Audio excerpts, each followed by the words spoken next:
Okay, maybe I will again. Yes, sir.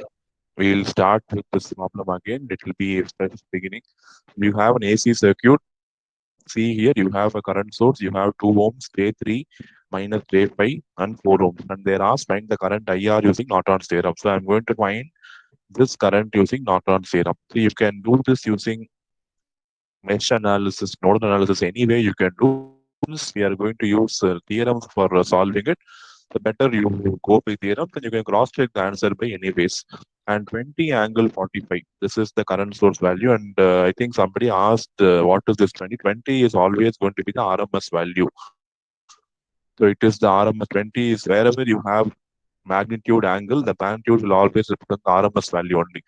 So in this notation, 20 is your RMS value. First step, you have to find Rn, and here we will call it as Zn because you have Rn means when the circuit has a purely resistance only, we'll be using Rn. But since here you are having inductor and capacitor, you will be renaming Rn by Zn. So I finally written it Zn. So can anybody say what is the step how to find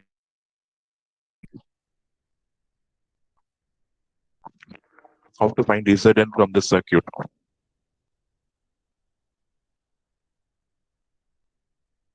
So remove 4 ohm load, replace current source by open circuit. 4 ohms load.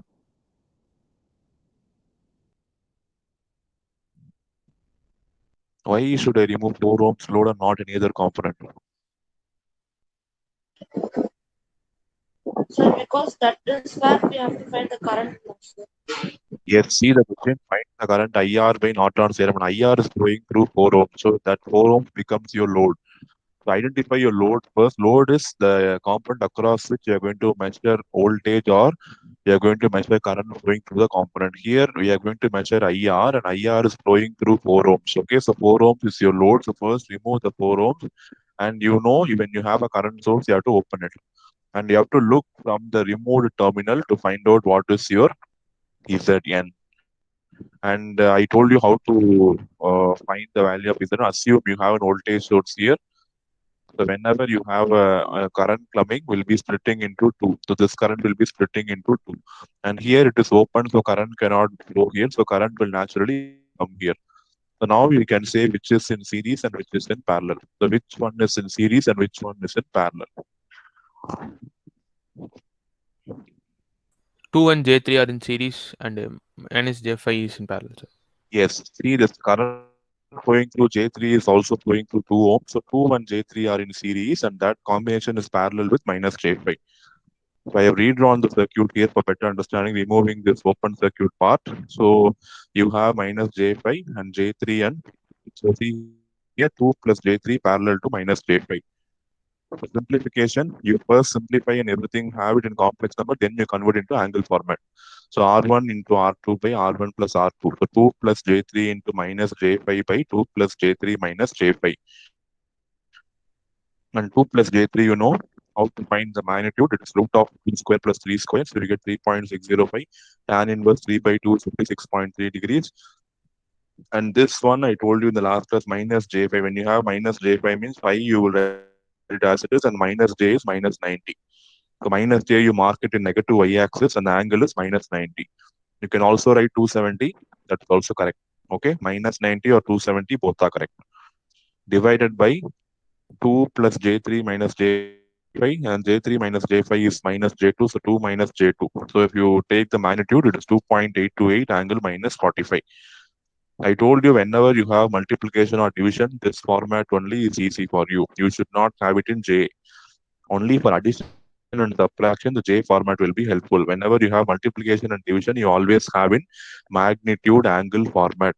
Multiply all the magnitude and divide the magnitude.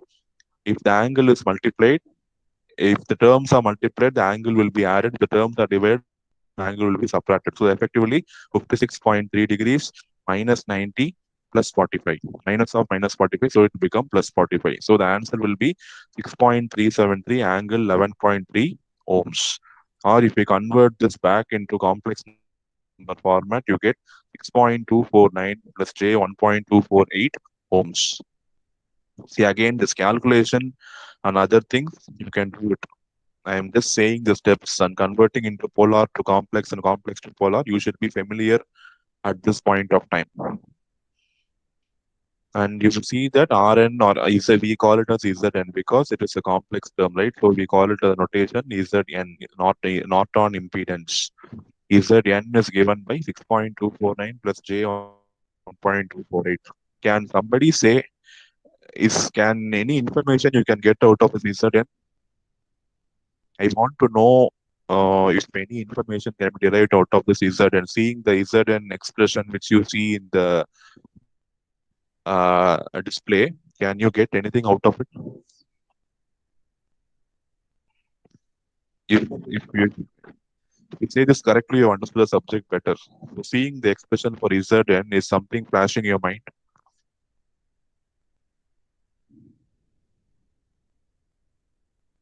Zn has two terms, correct? What are the two terms Zn is having? Sir, it's The plus J J, term sir. is plus J, sir. So it Yes, means sir. it is inductor, sir. Yes, sir. Okay, then plus J means inductor, then only that. What is the 6.249?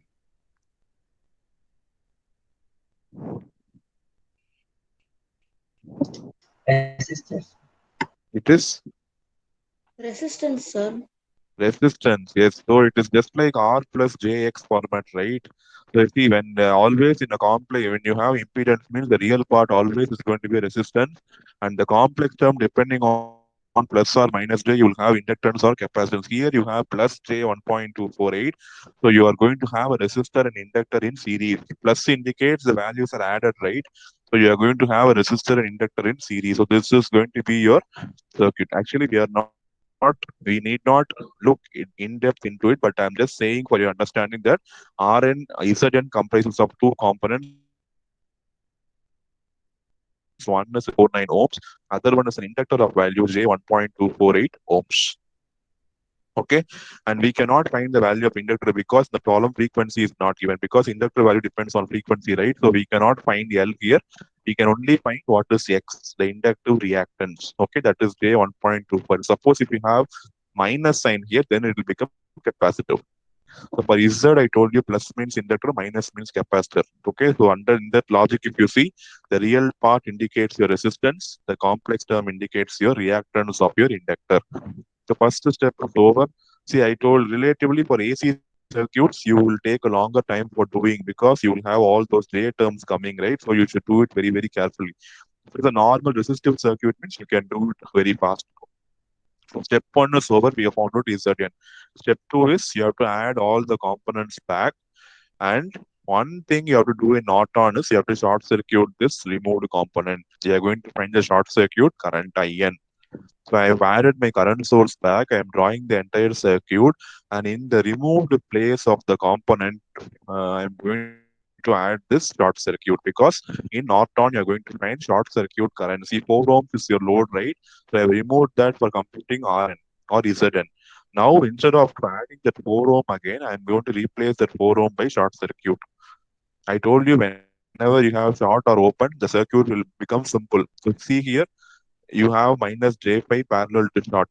So anything parallel to short is going to be short circuit, right? So Short this circuit, minus yeah. J5 has no significance. Current will always take the path with least resistance. So current coming from through J3 ohm will have two options to go. Either it can go through minus J5 or it can go through short circuit, but current will always go through short circuit because that path has zero resistance. So this minus J5 has no effect. So see that I have redrawn the diagram here. So I have removed minus J5 and I have drawn this IN. So just pick up the simple circuit. You have a current source, you have a resistance, you have an inductor, and you are going to find IN. So it is a simple current division technique, right?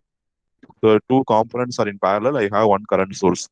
So I want the current through J3. So see the current division technique, total current into opposite resistance by opposite plus that resistance. Total current is 20 angle 45. Hide this minus J3. 2 ohms is your opposite divided by 2 plus J3. Is this step clear how to find IN? Anybody has doubt, please ask. For Norton's theorem alone, we'll be doing it slightly different. Thevenin's theorem, we will not be adding any component. We'll be having this open and we'll be finding voltage across these 2 points. For Norton's theorem, you have to short circuit the load and you have to find the short circuit current IN. That is the very, very important step in Norton's theorem. And when you do the short circuiting, mostly your circuit will become simple. You see here, usually you had 3 loops. 3 loops now became 2. And even in the 2 loop, I need not use KVL. I can directly use current division technique to find the current. So IN is now flowing across J3. So find the current through J3. The total current is 20 angle 45. Opposite is 2 divided by opposite plus that resistance. So 2 by 2 plus J3. So multiply the numerator and 2 plus J3 converted into polar format. So on numerator, you see 40 angle 45 divided by 2 plus J3 means square root of 2 square plus 3 square. So you get 3.605. Tan inverse 3 by 2, you get 56.3. So IN is going to be 40 by 3.605 is 11.09 angle. When I told you when you are having the angles in division, you have to subtract them. So 45 minus 56.3, it is going to be minus 11.3 amperes. So anybody has doubt in IN computation, computing your Norton's current. Compared to VTH, IN is relatively simple because you are going to find short circuit current. So it is relatively simple. Is this clear? So we have done step 2 of Norton's theorem, finding out what is your IN. Step 1 is finding out ZN. Step 2 is finding Norton current IN. Any doubts in finding IN?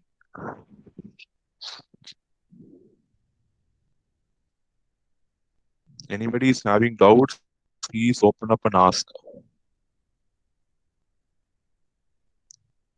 What is the next step we'll be doing?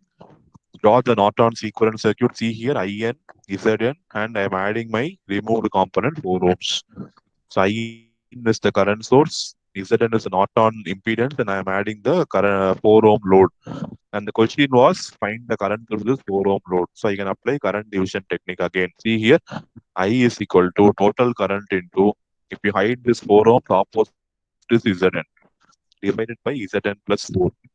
So I is, see here, 11.09 angle minus 11.3, and ZN we got here, see 6.373 angle 11.3 divided by, I told you whenever you're adding 2 numbers, you always have the complex number format. So I'm using that A plus JB format. Multiplying, I have to use the polar format. Please and remember this rule.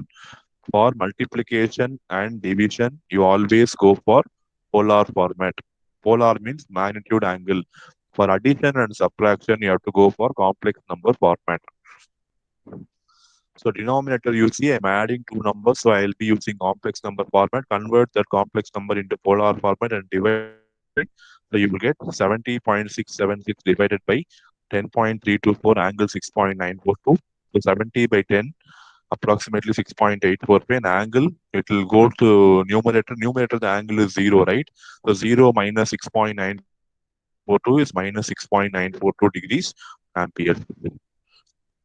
Again, say these calculations, you have to do it once again after the class is over and see whether you are able to get the answers what I get. If any discrepancies are there, please put it in group so that everybody will be knowing the mistakes in case if there are any mistakes in the note, so that you will not be wrongly guided by the notes. And for AC circuit, and I say in exams you avoid AC circuit because lot of time it will take, and also there is a chance of doing lot of mistakes. Even if a J you miss or you put a minus J or you put a negative sign, everything will be wrong. So maximum possible try to attend DC questions, and if no other choice, you go for AC questions. And the majority of questions will be only in DC mostly, so you will not get that much questions in AC, but you should know the concept how to do problem in case if an AC question comes, circuit involving AC components come. Is Norton's theorem clear for everyone?